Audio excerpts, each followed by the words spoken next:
Good afternoon or good morning, everyone, and welcome to a new episode of TikToks. I'm really excited to be back after the summer break.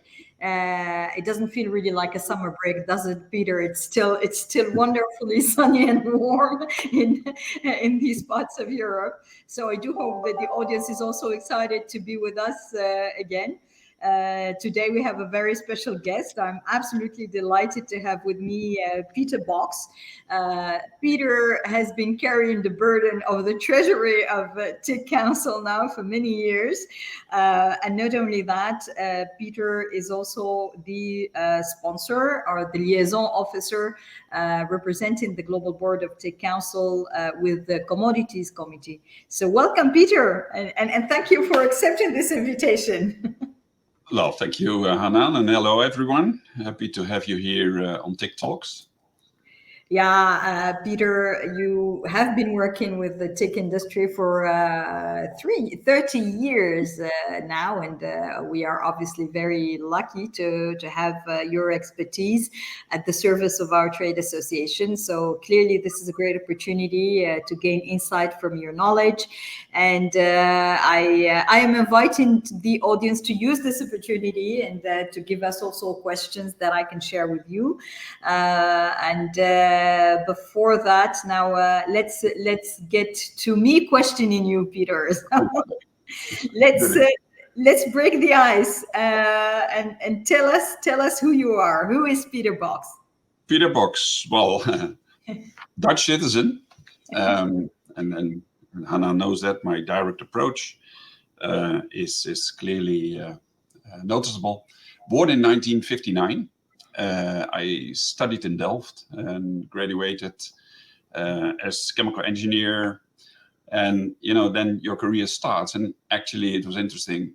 I wasn't aware of the TIC industry, but, coincidentally, I joined Saybolt as a young project engineer.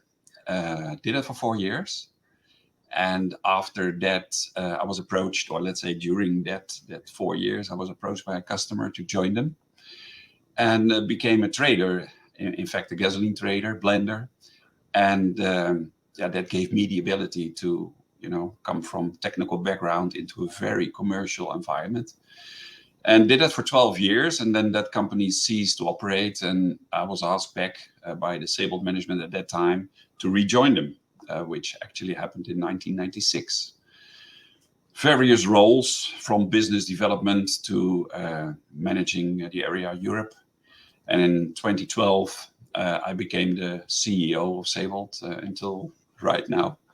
So that's in short my career. I'm married, 3 boys, live also in the Netherlands, and enjoy to work with the council, as a matter of fact. And we enjoy having you. It's been quite a ride, and I'm absolutely delighted to have you. And today there is not only the treasury that we won't talk about the treasury. That's the boring stuff, Peter. Yeah. There is other exciting projects that we've been working on, and I want specifically to talk to you about the safety, and specifically the safety in the TIC sector. As we've just come out recently from our conference on the safety in the oil and gas world that we held on the 19th of September in Rotterdam. This conference is to a large extent your brainchild. So why don't you tell us how it all started and why? Yeah. Well, first of all, I think safety in our industry is extremely important.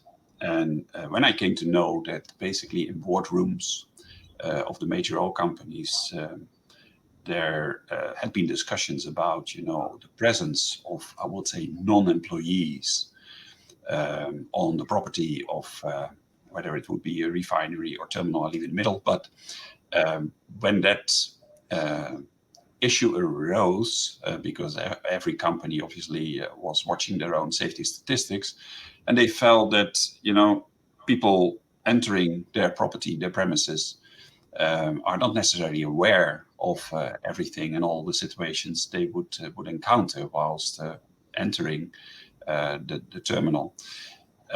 So that there was concern, and at that time I thought, well, we need to basically take our own approach here and look at our safety standards within the industry. Firstly, obviously, you start with your own company, and when that basically was in decent order, we also saw at the same time that major oil companies did start to organize workshops, events where basically they brought safety on the agenda and asked all the individual TIC companies to join these events. And then I thought at some stage, in fact, it would be way better if we would collaborate and do that all together, because ultimately you would double up. It takes obviously time of our staff, of all the TIC council members, but also of the major oil companies. And if we would bring that together and organize one single safety conference, it would not only save time, but also cost, and eventually even in today's environment, reduce our carbon footprint. So, we raised the issue amongst the I would say, the TIC commodity members, as well as Hanan. And, I got a pretty good buy-in. And then we started to talk with some major oil companies who also thought this to be an excellent idea. And 5 years are gone. And we have now, I would say, 5 years of really working well together in, I would say, a way more broad sense, as opposed to all these individual meetings. So, I'm very pleased that all the puzzle pieces came together. Yeah, absolutely. And I have the impression that year on year, the content of this, the program of this conference is getting more dense with content, with takeaways. So looking back at this conference, and it's not been far away, so just a couple of weeks ago, what do you think are the main takeaways from this year's conference? Yeah, then taking a high-level perspective, I think we're all part of the solution. The clients, the third parties, TIC council member companies. But, it is also crucial that company leadership recognizes the key human elements of safety. That was a big takeaway, because safety is all about people. Humans are not machines.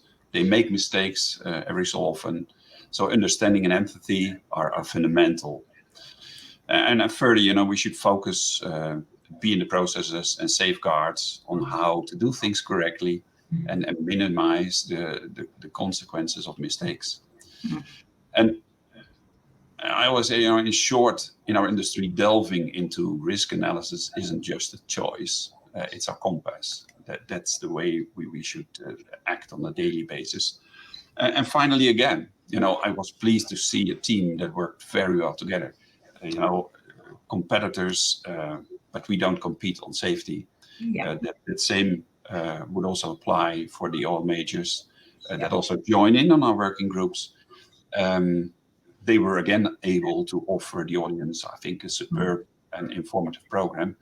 And then it's also obviously very nice to see that the level, I would say, the whole conference, I felt was again better than the previous one, and that's continuous improvement.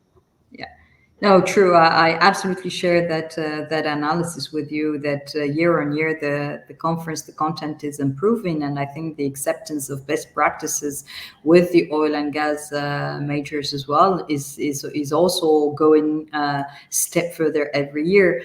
Now, talking about the challenges that our industry professionals face, we've heard some during the conference, and I would like you, if possible, to share some of these challenges that are not known or not that much known outside the profession. If you can give us some examples. Yeah.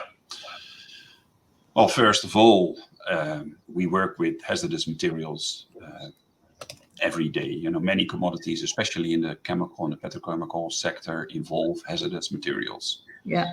And in the chain of logistic, TIC professionals must handle these materials in a safe manner during the testing inspection processes to prevent accident, losses, or contamination. So that's one issue. We also see the exposure to harmful environments. We often work in extreme environments, could be high pressure vessels or confined spaces or areas even, that contain toxic gases. So ensuring their safety, that requires specialized training and equipment. Then the physical hazards, and I think we raised that on each and every conference so far, such as slip, trip, and falls, crushing injuries, equipment malfunctioning that can occur whilst boarding and unboarding vessels. Always a critical point, notably if you ship-to-ship transfer with those basket transfers are extremely safety, and therefore protocols need to be followed rigorously to prevent accidents. Then we also see in our industry emerging technologies. As new technologies and testing methods emerge, TIC professionals must stay updated and adapt to these changes, whilst ensuring that safety and reliability of their services remain in force. Beyond, I would say, this, I would also raise the fraud and counterfeiting. In the commodities industry, fraud and counterfeiting are persistent challenges, and TIC professionals may encounter counterfeit products or forged documents even, which could also have safety implications. So, these are just a few items which we have to, I would say, keep an eye on every single day. Yeah, it was indeed eye-opening, and as I told you, year on year, I personally I find out so much about the hazards that the profession, our profession, has to face when they're doing their job. Now, do you see an evolution in the practices, and can you give some examples of the evolution of these practices in our field to improve safety and to reduce incidents? Yeah. Well, again, from a broader perspective, I think it's fair to say that we have seen improvements on our safety statistics year over year, and that's basically because of I would say the training and certification programs. Even that the fact that TIC professionals get their own in-house comprehensive training. But ultimately, they should also pass our IFIA, or if you like, the TIC Council Inspector Certification Program, which is globally recognized by now, and ensures that our employees are being compliant with industry standards and are also being well prepared to handle safety challenges.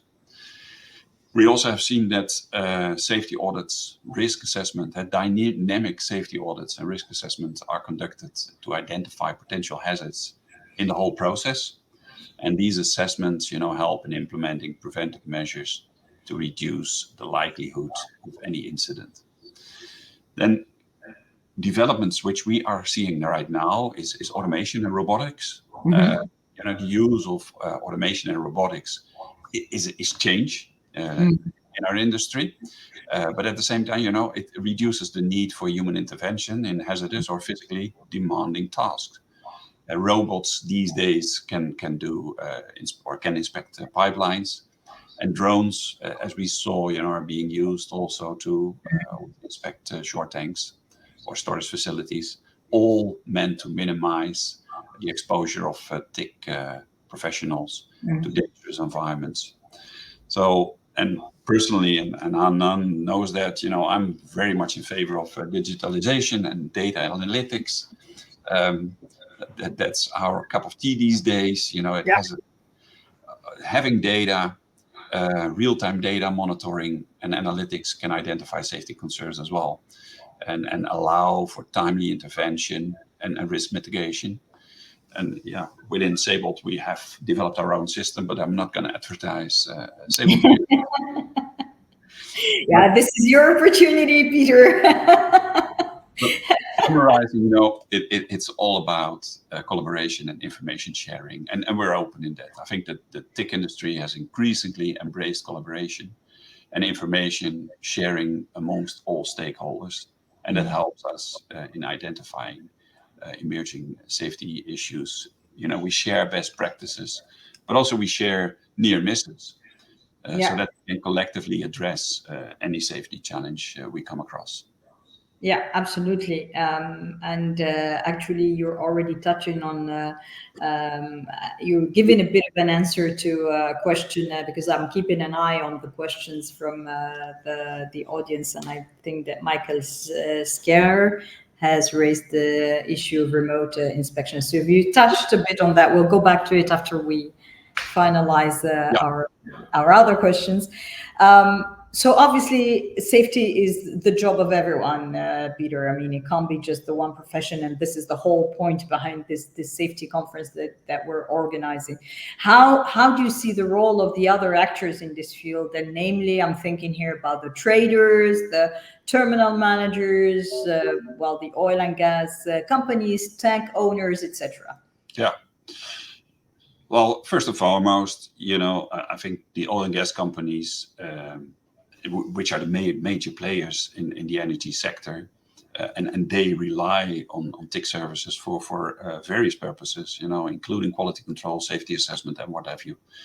I think, I'm pleased to underline here the good collaboration we have with most oil majors that also participate in our safety conference. So we have a very open dialogue on any concerns we may have, and that has clearly led to tangible improvements. Now, if you talk at traders, obviously they are a different player in the market, I would say. They are buying, selling goods in the global market, and obviously they also rely on the TIC services to verify quality, quantity, and the safety of the commodities they trade.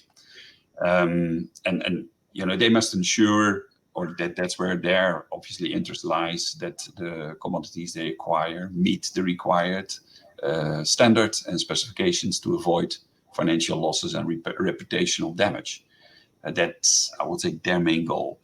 And if we then talk to terminal managers, and I would include also vessel owners, because the both basically oversee storage, handling, shipping of commodities. They closely work with TIC professionals to ensure safe storage, loading, unloading of goods, and collaboration. Helps terminals, managers, but also vessel crew to identify any potential hazard. I think looking at what we have achieved so far, a very good example, or a nice example, is the introduction of ultraviolet spectroscopy applied on board of a vessel. By monitoring the composition of the washwater as an alternative to old-fashioned wall wash techniques that has been used in the past, but would always require that where a vessel crew or the inspector would go into the vessel tank to check whether the vessel cleanliness was okay, or would be okay to receive a certain cargo, certain chemical. Well, this phenomena has basically reduced the tank entry, so into a confined space, from 4 times per cleaning operation to 1 time only. And that's basically reducing safety risk. And at the same time, it's also, I would say, time saving as well. So covering anything I just discussed, it's all about risk mitigation. Our services provide valuable information for risk assessment and mitigation. And by identifying potential issues early, all the actors above, or if you like, we just discussed, can take proactive measures to prevent accidents, product recalls, also inexpensive or legal liabilities. Now, given the variety of the actors that are involved in this market, and you mentioned it, I mean, traders is a different breed, and they're working with the tankers, the vessel owners, the oil and gas majors, the TIC sector in the middle of all this. How to foster cooperation amongst all these actors to prioritize safety, bearing in mind that sometimes the priority of some of these actors is more on the time and the financial pressures. Yes, to your point. Well, the way I see it is, you establish clear safety policies and objectives. I think we, as TIC Council, or if you like, the Commodities Committee, we developed and communicated our safety code to ensure that all actors can understand and align with, our modus operandi. And we make safety a non-negotiable priority. I think regular safety meetings, workshops, obviously what we just have been doing at this safety conference makes an awful lot of sense, because these forums provide opportunities for open discussions, sharing the best practices, and addressing, the safety concerns collectively. I think every TIC Council member basically has their own safety audits and inspections to ensure, that everyone that they have working in the field, is being addressed with, the way that safe working is of vital importance. As we, as managers, as leaders, just want to ensure that everyone arrives safely home at the end of the day. And therefore, I continue to say strong leadership, commitment to safety is crucial. And then, any common safety standard is obviously also welcome. And I think we're also making progress there within the TIC Council. Just going back to the example I gave with the wall washing, I think we will also address it with IMO to set a standard which is accepted amongst all players, because right now it's just a few that apply this technique. And I think that there, as the council, we could also play a role.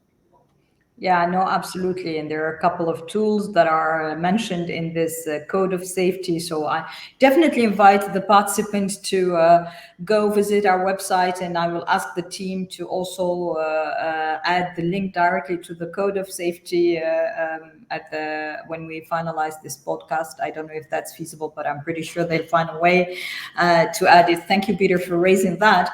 And amongst some of the tools that are available for the inspectors to use in case they feel they're not safe and they're in a dangerous situation is obviously the Stop Work Authority. How to leverage effectively this tool without jeopardizing the relationship with customers? Yeah. It's something we have adopted. I would say not even a decade ago, but I think you should clearly define stop work criteria. So establish a clear and objective criteria that trigger the use of a stop work authority. Very important. And the criteria should be obviously based on the safety standards, regulations, and industry best practices. And when you use your stop working authority, ensure that the decision aligns with these predefined criteria. That helps in justifying the action to the customer, which could obviously perceive it as an adverse action. So it boils down to training and awareness, very important, effective communication, and develop effective communication protocols for implementing stop work authority. When a situation arises that it requires it, communicate the decision immediately to all relevant parties, including your customer. And transparency about the safety concerns is key to maintaining their trust. So it requires collaboration with the customers, and you also look at alternative solutions. Just saying, okay, we can't do it, is perhaps not good enough. When invoking this, be prepared to offer an alternative solution or a workaround to minimize disruption to, I would say, lay time of a vessel or delivery time of a particular product for the customer. So present these alternatives as part of your commitment to customer service. Yeah, so it's indeed about cooperation and collaboration with the customers and this ongoing dialogue where both parties are open to finding an alternative and a solution. So talking about cooperation, what are the next steps of cooperation to keep improving safety of the TIC practitioners, and not only them, but also other professionals in the field of commodities? Yeah, Well, you know, I think we touched on it already. It's industry collaboration and knowledge sharing, foster collaboration among the TIC professionals, but also in the shipping industry, the storage terminals. I would say all actors, and most importantly, our customers. Encourage the sharing of knowledge, best practices, and emerging trends in safety, technology, and regulations is vital. And obviously, we need to advance our training programs as we go, maintain and develop, because we see the market changing. We brought in the new aspect of renewable fuels, which basically requires a certain adaptation to change. And the same applies actually to the digitalization or environmental sustainability. The requirements we're going to see in terms of the future on reducing our CO2 footprint with ESG, emerging risk eventually. So promote this culture of continuous learning and professional development among all the TIC members, but also the specialists in commodities, whom we work on a daily basis, and encourage, I would say, participation in seminars, workshops, and last but not least, our safety conference. Absolutely, Peter. That's that's indeed the focal point of expertise and best Yeah. practice exchange. Absolutely. We think, should be repeated each and every year, because as we just, discussed, markets are changing. So Yeah. that requires continuous learning, adaptation, and if you like, sharing knowledge. Yeah, absolutely, absolutely. And as we're coming to the close of our chat today, Peter, before I open to pick up some questions from the audience, what would be your concluding recommendations for the TIC professionals that are specifically working in the safety field, and for those who are maybe considering starting a career in this area? What would be your recommendations? Well, I allow myself to repeat a bit here and there.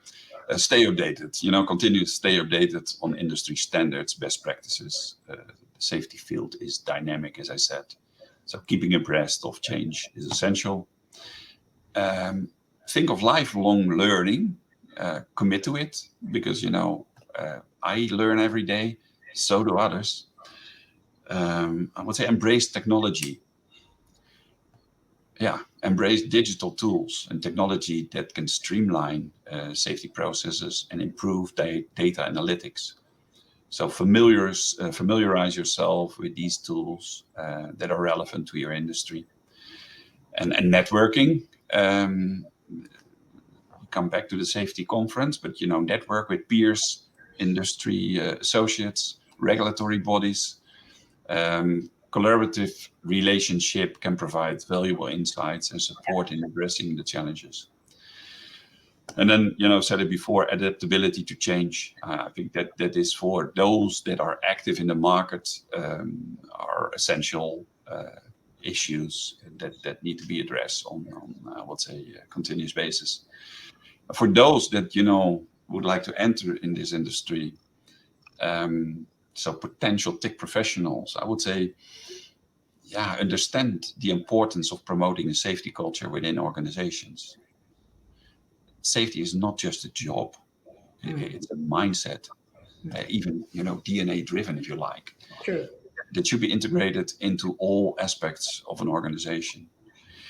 And then surely, educational foundation, pursue a relevant educational background, such as a degree in safety management or whatever. Passion, dedication, approach your career with passion and dedication. Safety professionals play a vital role in processes, lives, and assets. And your commitment can make a significant impact. And, seek guidance. Don't hesitate to seek guidance from experienced professionals in the field. And remember, the career in safety is not only professionally rewarding, but also contributes to the well-being of individuals, organizations, and your efforts in promoting safety have a direct impact on preventing accidents and creating environments for everyone. And if it doesn't work out directly, then realize, that I think it took us approximately 30 years before we automatically use our seatbelts in the car. So Sure. if it doesn't work out, just be persistent. Yeah, thank you so much, Peter. We have a couple of questions, and we're getting to the end of our the time that we had allocated here. I think I'm going to focus more on the question from Michael. There is a question from Jacob Knoll. If you're still fine, well, Jacob, your question is more one-on-one, if I may say so. If you don't mind addressing it, maybe directly to Peter, he can answer you as Saybolt. But as this is a TIC Council discussion, we cannot have that under the umbrella of antitrust and compliance policy. So I go back to a question raised by Michael Skerrit. Thank you guys for contributing, by the way. So he says, during COVID, two topics, home office and remote inspection had high priority. Personnel is coming back into the office. How about remote inspection? Is there a wide use of it? How about your experience with the TIC guide, remote activities of conformity assessment? So as I mentioned, you touched a little bit on that. So maybe we can elaborate a bit more. Yeah, no, we are obviously looking into that, whilst realizing that anything we do on, I would say, remote services is that it needs to be intrinsically safe. We operate in hazardous areas that could potentially, have also explosion risks. So anything we do needs to be looked at from that safety perspective of not jeopardizing safety at a terminal, a vessel, or refinery. So wherever we can, we do it. We have obviously done some remote auditing, but it's still, I would say, in the starting phase, except for using, for example, drones for tank inspections internally, or the robots that are being used into pipeline inspections. It is, as far as our industry concerned, still in the early days. Wow. Again, we are indeed in a, I would say, privileged environment where we can share best practices and hopefully expand on those developments and help the industry to progress. So with that, I'm going to close because we are past our allocated time. It was a pleasure to have you with us today, Peter. Thank you so much. And thank you for your precious time. I know how busy you are. And of course, a big thanks to the audience for watching. You guys stay tuned on our LinkedIn account. We do have a couple of more TikToks planned and some surprises along the line. It's not going to be only TIC talking. We're going to address other areas as well, and other sectors that will be joining us to talk TIC and other things with us. Thank you so much, Peter. I'll see you 2 days' time, Peter, in person. Looking forward to it. Very good. All. Thank you all. for being with us. Okay, bye-bye. Bye-bye, Peter. Thank you. Bye.